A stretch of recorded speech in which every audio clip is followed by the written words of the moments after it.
Les obstacles servent à imposer patience. Notez. Les obstacles servent à imposer patience.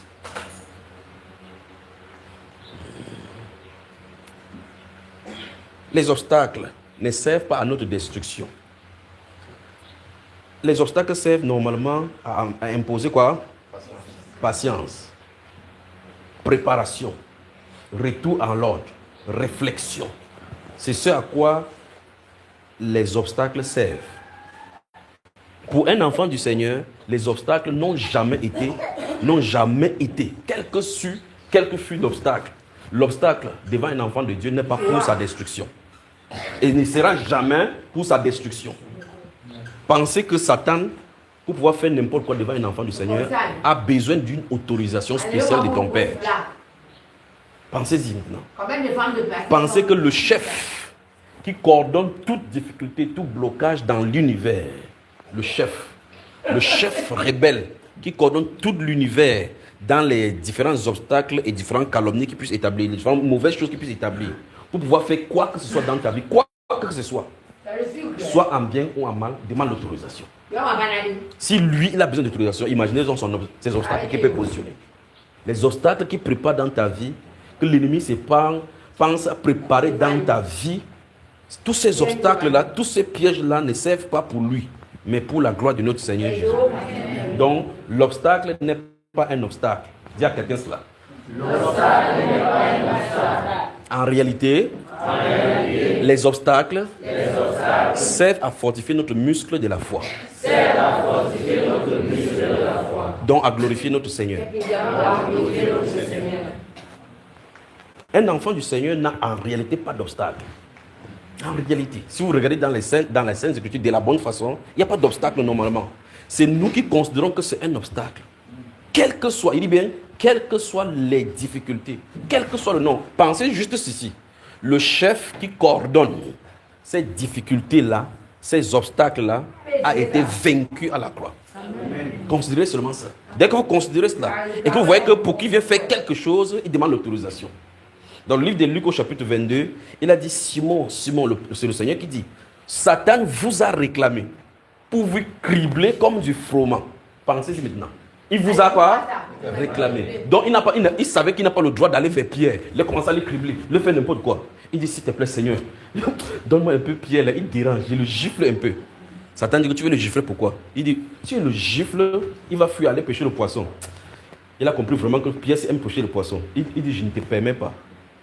Quand tu vas gifler, tu tapes un peu, hein, tu tapes, tu fais, il dit, j'ai prié pour toi, afin que ta foi ne défaille pas. Amen. Applaudissons pour notre Seigneur.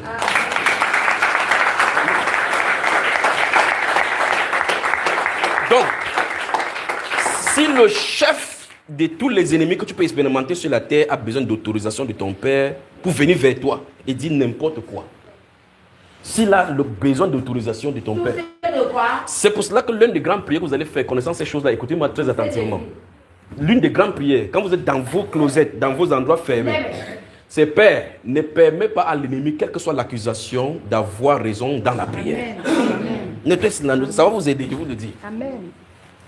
Donc quand vous priez chaque fois, l'une des grandes prières que vous allez faire devant le Père, c'est Père, s'il y a une accusation en mon nom, en mon encontre, s'il y a une demande que l'ennemi fait à mon sujet, n'accepte pas. Parce que devant Dieu, tu es prioritaire. Vous avez suivi ça, frère? S'il y a des accusations contre moi, je dis comme ça pour que vous notiez cela. Et puis je vais expliquer, plaise au Seigneur. S'il y a des accusations contre moi, si l'ennemi demande n'importe quoi contre moi, Seigneur ne le permet pas. Vous avez compris, n'est-ce pas? Très bien. Il allait devant Dieu, enfin la Bible nous montre beaucoup de cas. Il allait devant Dieu pour demander à Job que permets-moi de faire quoi? De le frapper. Si Job avait ses secrets, on ne devait même pas le toucher. Sous le sang de Jésus, la prière de n'importe qui peut avoir des réponses. Même l'ennemi. Même l'ennemi peut prier et Dieu répond. Prenez le temps de lire Marc chapitre 5, vous allez voir. Les démons ont fait, on a détruit la culture des gens, l'entreprise de quelqu'un comme ça là. Juste parce que les démons ont demandé à Jésus que nous te prions. On te supplie, fais-nous entrer dans ces pourceaux là. Ils sont allés, il a dit, ok, je te permets, allez-y. Le Seigneur ne veut pas savoir qui a le pourceau. Où est-ce qu'il a pris l'argent pour commencer à faire la pourceculture? Comment ils vont devenir? Comment se fait-il qu'il va faire pour survivre? Dès que les démons sont entrés, les pourceaux sont allés se verser dans l'eau. Et le monsieur qui est sorti de chez lui avec près de 2000 pourceaux est rentré avec son bâton qu'il a utilisé pour les taper. Vous imaginez ça? Donc quand les fêtes arrivent, si vous achetez le pourceau à 200 000, pensez 200 000 fois 2000, vous allez voir, ça fait 400 millions. Jésus a exaucé la prière d'un démon et fait que quelqu'un fait faillite de 400 millions. Pensez-y. Donc les prières sont normalement exaucées devant le Seigneur. Le Seigneur est tellement miséricordieux qu'il a même miséricorde des démons. Alors ne permettez pas qu'un démon ait raison devant le Seigneur vis-à-vis de vous. Nous sommes priorité, nous sommes la prunelle de ses yeux. Nous sommes la prunelle de ses yeux. Il dit bien, quel que soit, souvenez-vous de ceci, même si vous avez commis la faute là, comme ça, tu viens de commettre la faute ici, et ici Satan t'accuse, tu as toujours raison devant Dieu par rapport à lui. Amen. Pensez-y maintenant de l'amour du Seigneur. Applaudissons pour notre Père. Amen.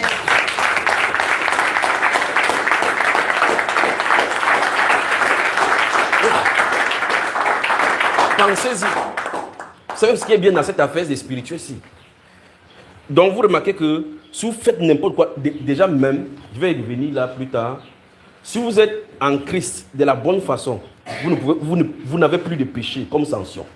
Vous pouvez faire les erreurs. Tout ce que le monde appelle péché, pour Dieu, c'est une erreur pour toi. Alléluia. Vous allez voir cela dans les Écritures, un de ces jours quand le Seigneur montrera. Donc en réalité, dans la stricte neutralité de ces Écritures, aucun chrétien ne peut plus pécher. Amen. Aucun chrétien, aucun ne peut plus pécher. C'est pour cela qu'on est parfait pour l'éternité avec lui. Voilà les grandes vérités des Écritures. Mais maintenant, pour notre standard de la tête, pourquoi que Christ est mort à la croix, il a payé le péché, pourquoi on continue toujours à pécher? Bon, maintenant, cette femme-là qui avait été adultère, quand le Seigneur Jésus a dit tu es pardonné, on la voyait toujours femme. Mais pour elle, pour Dieu, elle n'a jamais péché.